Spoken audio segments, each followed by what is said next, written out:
Welcome to Stoked, the podcast that helps adventure elopement photographers hit six figures and beyond in their businesses without hustling on social media. I'm your host, Megan McPhail, a former burnt-out emergency veterinarian that quit my hard-earned career to become an elopement photographer. Now I'm living a life I absolutely love, full of travel, adventure, and financial abundance, and I am hell-bent on helping you do the same. Are you ready to start booking out your calendar with dream couples in breathtaking locations and feeling genuinely stoked about your elopement photography business, life, and bank account? Then let's dive into this week's episode. Hey, it's your host, Megan McPhail. And your co-host, Todd Reedy. Today is an important episode for all the elopement photographers out there. We're going to talk about a common concern and problem that pops up, which is eloping couples that cancel or postpone their elopements. And since elopements are often pretty casual and have a small guest count, if any guest count, it's a little bit easier to want to postpone or cancel potentially. So I really wanted to cover this because it's a common question and we're going to share a bunch of goodies with you. So Todd, how many cancellations have we had? I know you looked up the numbers. Yeah, so I went back and looked at our elopement data for the last 3 years, and it varies, but anywhere between 1 and 3 elopements have postponed or canceled each year. Mm-hmm. And of those, I think we had a total of 6 over 3 years. So 4 of the 6 were postponed and then later canceled. Yeah. Have we had any that have postponed that haven't canceled? Not that I saw. Okay. Because I thought that was a common theme. I feel like a lot of the times when our eloping couples postpone, they then end up canceling, which just happened to us last week, which has kind of prompted me to want to do this podcast episode. So just some things to think about when you are talking with couples and going over your contract is that when they do postpone, and they postpone for a variety of reasons, but they almost always end up canceling after that. Yeah, the common postponement excuses or reasons, right, wrong, or indifferent, have been like a family emergency, whether that's like a financial thing or just because of scheduling logistics. We've had like personal medical emergencies of the couple. There was a few little like kind of COVID lingering things, and then we've had a few that the couple broke up. So those ones usually are the 2 that we had that happened were not postponements. Those were just straight cancellations. Mm-hmm. Yeah. And so almost every postponement and cancellation has a sob story attached to it. I think that's important to talk about because it can be challenging to kind of navigate these. And so one of the things that I like to recommend to people is actually talking about how you handle these things so that if you have a couple that does want to postpone or cancel, you're not relying on them having read the contract in full. You've actually talked to them about your policies about this. I think a lot of people avoid talking about these things ahead of time. And then when it happens, they get asked for refunds or reimbursements or whatever from the couples. And we don't really have that problem because I talk to my couples about all this stuff ahead of time on our initial consult call, in addition to highlighting it in our contracts. So that's really important. And I know it's awkward to talk about, but you got to set expectations for people. And you also have to protect the time and energy you put into planning these things because there's a lot more front end work that comes with elopements than weddings. So oftentimes, you've invested a lot of time and energy into your couples when they do choose to postpone or cancel. So one of the things that I talk to my couples about is that we have a non-refundable retainer. And there's all these conversations in Facebook groups and stuff, whether you say retainer or deposit, and that doesn't matter, you guys. It does not matter. So essentially, you can call it whatever you want, but make sure your couples know that it's non-refundable. Instead of being a percentage of your package, your retainer should just be a flat fee.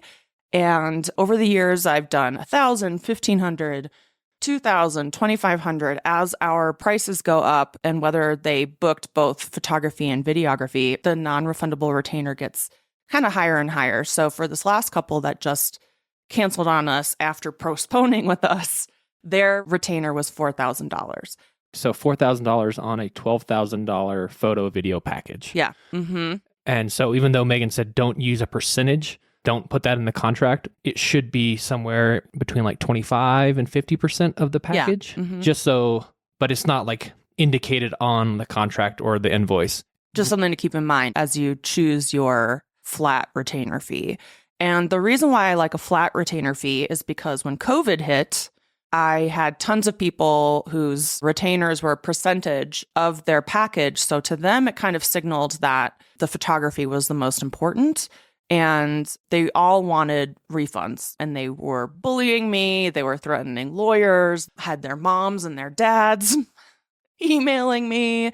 And since switching to a flat rate, the conversation gets easier. So the conversation I have ahead of time is that they are reserving my time for that retainer. They're reserving that date, and we block off several days beforehand and several days afterwards because we do almost exclusively destination elopements. So we need to travel there. We like to have flexibility while we're there just in case there's weather. So we're blocking off like 5 to 7 days for most of our couples in our calendar.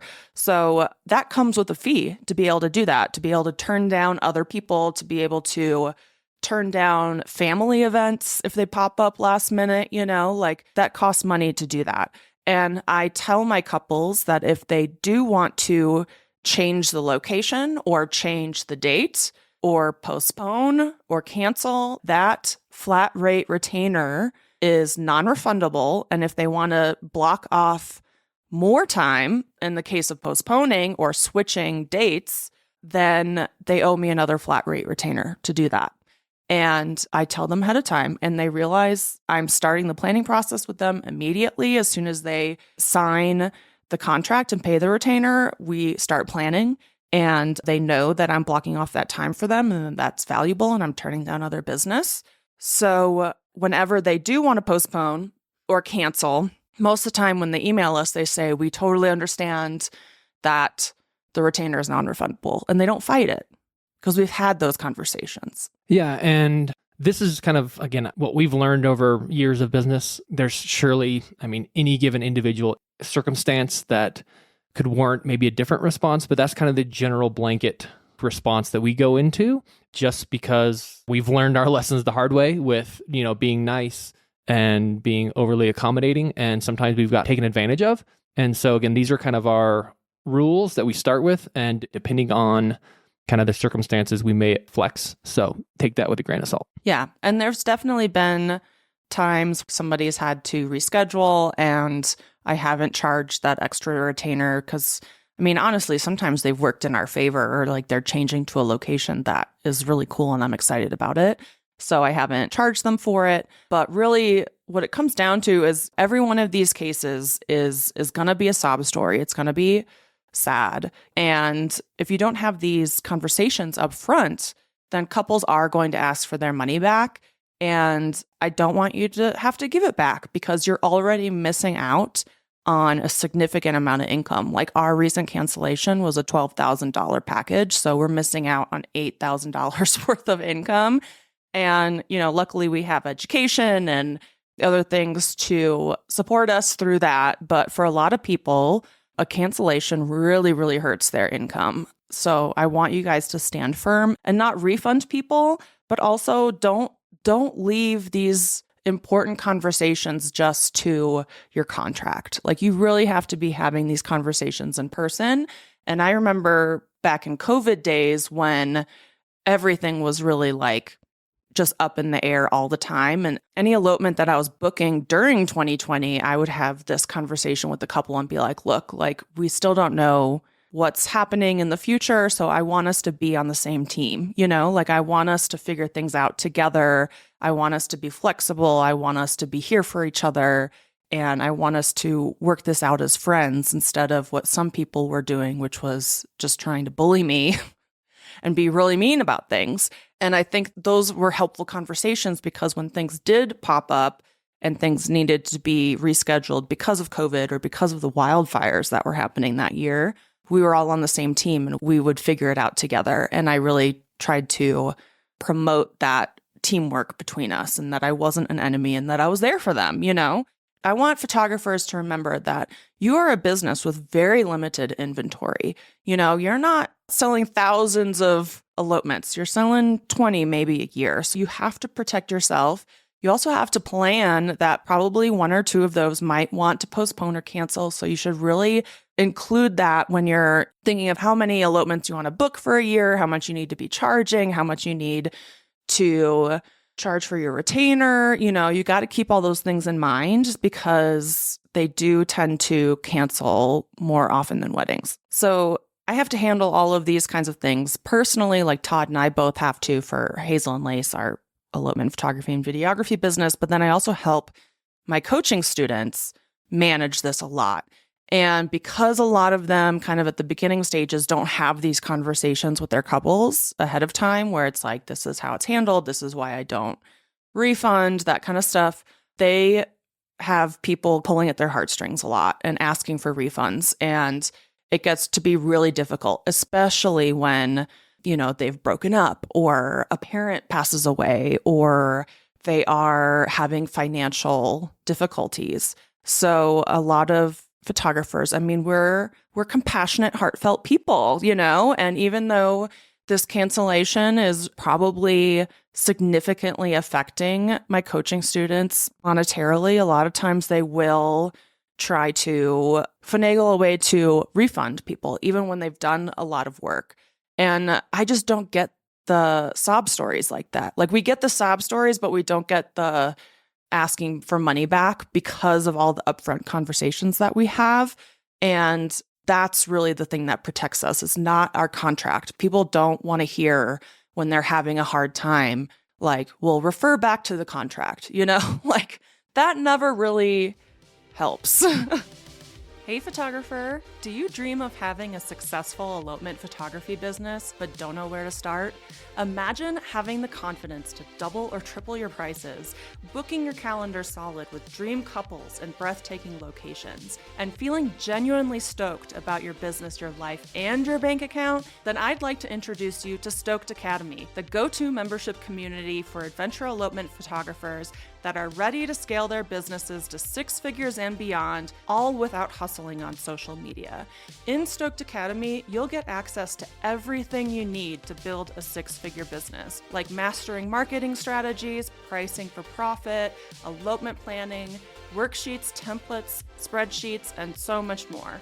Plus, you'll connect with a positive, supportive community of elopement photographers who are as passionate as you are. And the best part? It's insanely affordable, like less than the cost of a new memory card for your camera. Plus, as a member, you'll get to join me for a monthly group coaching call where we dive deep into strategies that will take your business to the next level. If this sounds awesome, then head over to stokedacademy.com to learn more about the membership and join us. I can't wait to see you in there.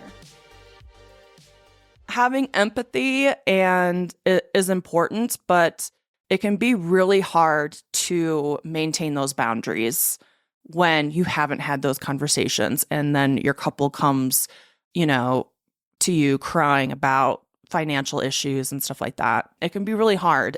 And I don't always have the answers. Some people will say, if I can rebook this date, then I'll refund you, which I think is fair and kind of is meeting in the middle and shows how, like, look, I'm going to be hurt financially by this as well. I think that's kind of a good way to be flexible and hold your boundaries, especially when you haven't talked about this ahead of time with people.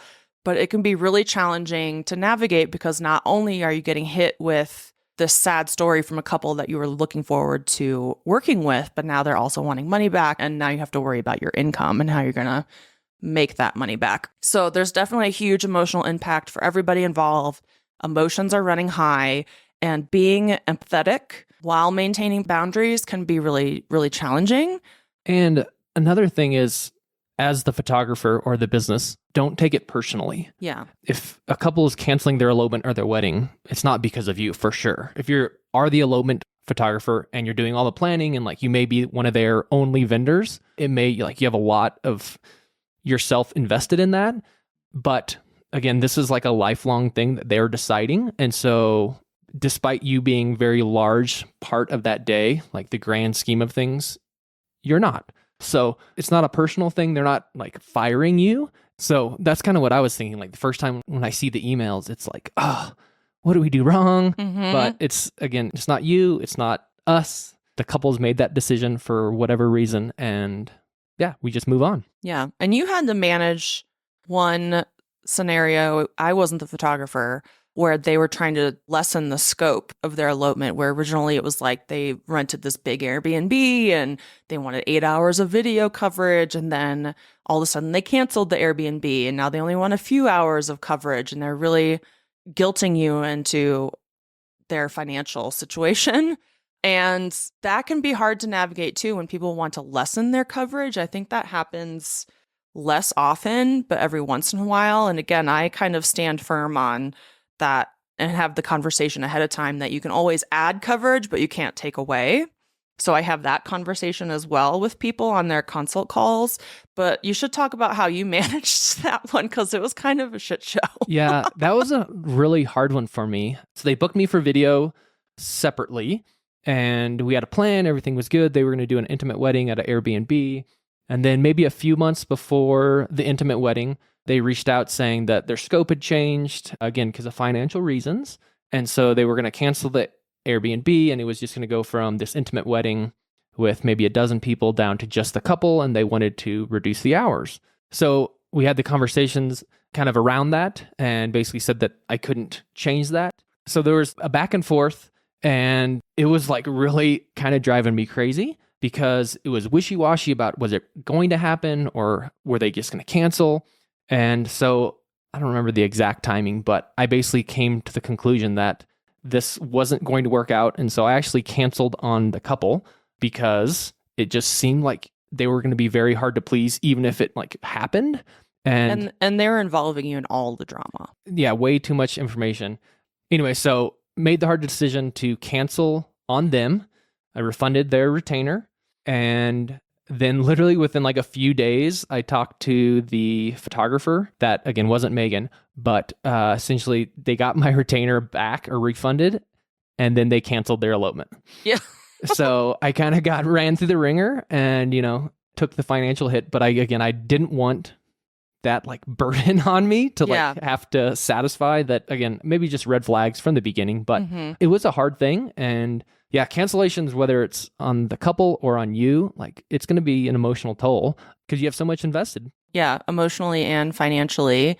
And that brings up a good point too, that you guys as photographers, you're not your couple's counselors and therapists, like they need to figure out what they want to do and then relay that to you. They don't need to involve you in every little back and forth conversation they're having with each other and every thought that pops into their heads and every concern and all the drama. Like you don't need to be involved in all that kind of stuff. So this is also, like boundaries are important, and you can be empathetic and a listening ear without becoming a counselor or a therapist or being involved in a lot of unnecessary drama that is making you anxious or making you not looking forward to their elopement day. A lot of these things become easier to manage with time. We're all people pleasers. And at the beginning of our business, when we're fighting for every inquiry and booking,